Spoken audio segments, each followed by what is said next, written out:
What's going on, guys? Welcome back to a brand new video. Today I got a bit of a different one for you guys. This deck's going to be geared around being one of the best decks that you can possibly play, not in Legendary Arena, not in Electro Valley, but this deck right here is going to be able to be dominant in Hog Mountain. So here's the deck we're going to be rocking. We got a Balloon Miner deck as the two main offensive cards, but we also have a whole bunch of support cards: Magic Archer and Hunter, two ranged 4 elixir troops, plus we have the Ice Golem as a mini tank and the Goblin Gang as a pure defensive card. Also in this deck, we're rocking 2 spells, Zap and Fireball, to be able to take out both weak cards and a bit stronger medium health cards. So that's a deck. Let's go ahead and see how we do with this Arena 10 deck. So in our first battle here, we're going to be going up against a Hog free cycle deck. Really an effective deck right now in the current meta. We're going to start off with a Goblin Gang, just hoping my opponent doesn't have a counter. He does have a counter, but he definitely misplayed it there, not getting my goblins. He was trying to hit my tower, and I'm actually able to pick up a bit of damage right there. Gonna send a miner over. He's gonna counter with his own Goblin Gang, and we're gonna zap that down, getting a bit of damage. Right here, a Hog is coming in. We don't have a great answer because we don't have the gang, and the freeze is really going to kill us. My deploy time was, for some reason, really messed up in this battle, so the Goblin Gang is going to go down super late, and we are going to take a lot of damage there on the right tower. Not the best start with this deck. So let's talk a little bit about how you play this deck. You want to use the miner as chip damage, plus as a second, or as a tank for the balloon. You have the Ice Golem as a secondary tank. You ideally want to support with a Hunter or Magic Archer, but don't feel like you have to. That is also those are very good defensive cards too, especially the Hunter. That's going to be your high damage defensive card. You're going to want to put this as close as possible to cards like a Hog Rider, so that all of the bullets are able to hit and it can get as little possible damage as possible. The Magic Archer is going to be more of a long distance support, sniping from away and not really getting involved in the action. You want to use this guy to kind of control troops from a distance and make sure that any cheap troops aren't really getting to the tower when they should be getting defended. So now in this battle, if we get back to the narration here, I've evened it up a little bit. My opponent still is definitely going to take the tower. It looks like this is going to come down to a 2-1 victory, hitting double elixir. Neither of us has a very heavy deck, so we won't get an advantage here by double elixir. I might, if a little bit, just because my deck's a little bit heavier. Right here is the perfect fireball for us, taking out the Ewiz and killing the Valkyrie a little bit. Magic Archer is going to keep chipping away, eventually killing it. We're going to take the tower, but so is my opponent. So that confirms that this is going to come down to the 2-crown victory. Gotta play it smart here for sure. My opponent is going to play a bandit in the back, but it's time to push. We got 2 tanks there by our balloon, plus we're supported up by the Hunter. Just going to throw in a fireball. I got really lucky and hit the Electro Wizard, but sometimes this game is mostly luck and no skill. We're actually able to get a bit of damage there on the right tower, thanks to that pretty amazing fireball, if I do say so myself. Freeze isn't going to do a great job because my King's Tower is activated, but the Hog is able to get a couple hits. Ewiz is going to go down again. You know what that means. A quick fireball, getting more tower damage, plus killing one of the biggest counters to my balloon. The Ice Golem deployment there was just so bad. I played it about a half second too late, but it's time to push. I know he doesn't have the Ewiz, so it just comes down to killing that Executioner. Miner's gonna come in, and the balloon just barely gets to the tower, taking it down and giving us the 2-1 crown victory. Let's get into our second battle here, where we're gonna be going up against a bit of a strange graveyard deck, featuring the Witch and Valkyrie as 2 of the main tanks. I don't know what it is, but I am seeing so many Witch and Valkyries in almost every battle I do. I don't know if it's the trophy range I'm at or what, but It isn't like that overall in challenges like win rates and all that. I am constantly seeing Valkyrie and Witch for whatever reason. And it kind of sucks because all the decks that I play, the Valkyrie and Witch counter very well. So we're going to be able to counter the Valkyrie and Witch pretty well right there. Magic Archer is able to do a ton of work defending against that Inferno Dragon. Actually going to get a couple of bats too. Don't have to worry about defending that now, and we have a big elixir lead.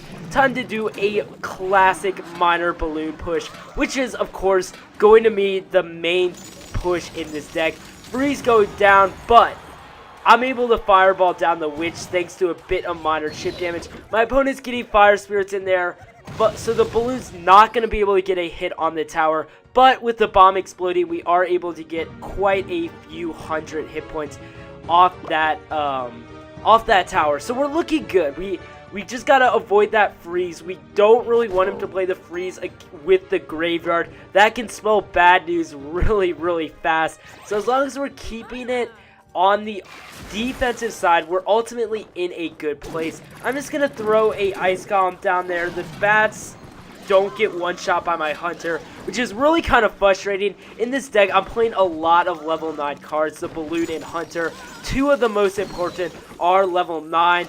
Not the best recipe for success, but we do what we can. We got to rely on skill, not card levels. Magic Archer is going to do a great job cleaning up the Valkyrie and Witch, only letting a couple shots get down on the tower. But we got to put together a good balloon push if we are going to win this game. I'm going to zap those Fire Spirits. Not the best play by my opponent, since the Fire Spirits have been a great counter to my balloon. And with all those troops down, it's time for another balloon push. We're going in with the Miner and Balloon. He's going to freeze it yet again, which honestly is getting kind of annoying at this point. We're able to zap down the Witch, but again the late Fire Spirits are able to take down my Balloon. But we are slowly getting that tower down. It's about halfway gone now, so things are looking up. We're not completely out of this game. My opponent has barely even touched my left tower, so that is definitely good news. As long as the Miner keeps chipping, my Fireball keeps going, I'm going to be in a good spot. With the graveyard coming down, I'm going to have to Fireball the Witch and Valkyrie just to make sure those are gone.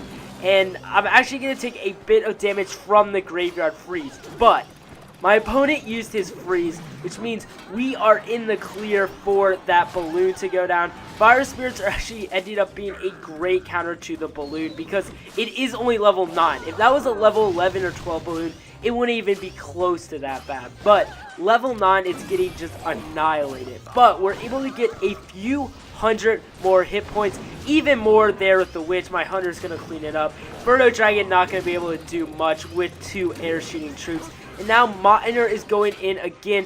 Just keep chipping down the tower. If you guys aren't succeeding on your balloon placement, just keep chipping down with the Miner and Fireball, and eventually you'll be able to take a tower.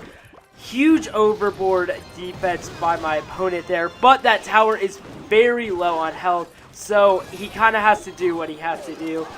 Arrows are going to take down the Goblin Gang, but I'm not worried. We have Hunter, we have Magic Archer, so we are fine. Miner's going to go in for basically the closing blow, and the Fireball there is going to seal a very chip damage heavy battle. Let's go ahead and forward on into our final battle of the day, and we're going to be going up against a very, very popular deck at the moment. Bandit, Battle Ram, Royal Ghost, and P.E.K.K.A. Sure, you guys have played against it before.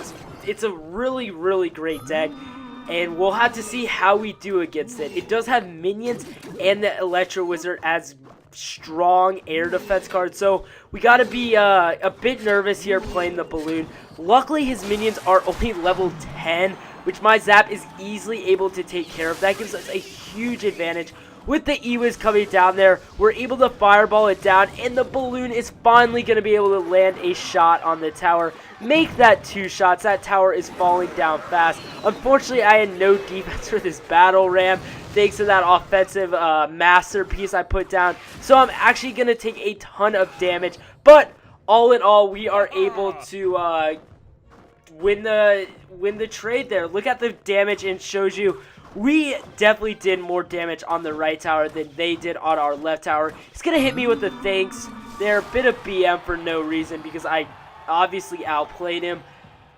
We'll see what happens at the end of this battle, buddy. So he's trying to double push us now. We got Bandit coming in. Gonna play Miner on defense. Miner's easily able to tank a Bandit with the tower shooting it down. Hunter will be able to clean up the Royal Ghost. So we're no problem there. My opponent is bleeding Elixir right now, so it is allowing us to catch up a little bit in the Elixir deficit we still have. Gotta play a Magic Archer in the back there just to start it off. He's going with the Battle Ram. Doesn't have enough Elixir for Poison, and I'm going to play it pretty high. Zap doesn't take care of my Goblins, so we're actually able to take the Battle Ram down very easily. Hunter and Magic Archer are doing work on that P.E.K.K.A. Gonna take it down. The Poison there is just barely going to kill my Magic Archer. But we're in a decent spot. We got the lead on that right tower. So now we're going to go in with our own push. Barely able to get that Goblin Gang down before the charge on the Bandit locks down. But even if the balloon doesn't hit the tower, which it will, the Miner still got it low enough to basically seal that tower for us. So now we got to focus on defending for the next 30 seconds. Bandit on the left is countered by the Miner yet again. Miner's low-key a great defensive card. You usually only use it on offense, but you guys got to look at using it on defense since you don't have any real strong tank cards in this deck. Here we go. 15 seconds. Just got to hold my opponent off here. Poison's going down. It's not going to be enough, though. Hunter is able to clean up the P.E.K.K.A. Miner deep is going to seal the deal. I'm going to hit him with that good game. Try to be a bit polite, but it's an easy win for us as we take this one 1-0 with no overtime. And that's going to wrap it up for the video today, guys. Hope you guys enjoyed this one. If you did, make sure to leave a like, give me a bit of support. Of course, don't forget to subscribe so that you don't miss any of my content in the future. It's going to wrap it up for the video. You guys have a great day and come back soon for more Clash Royale.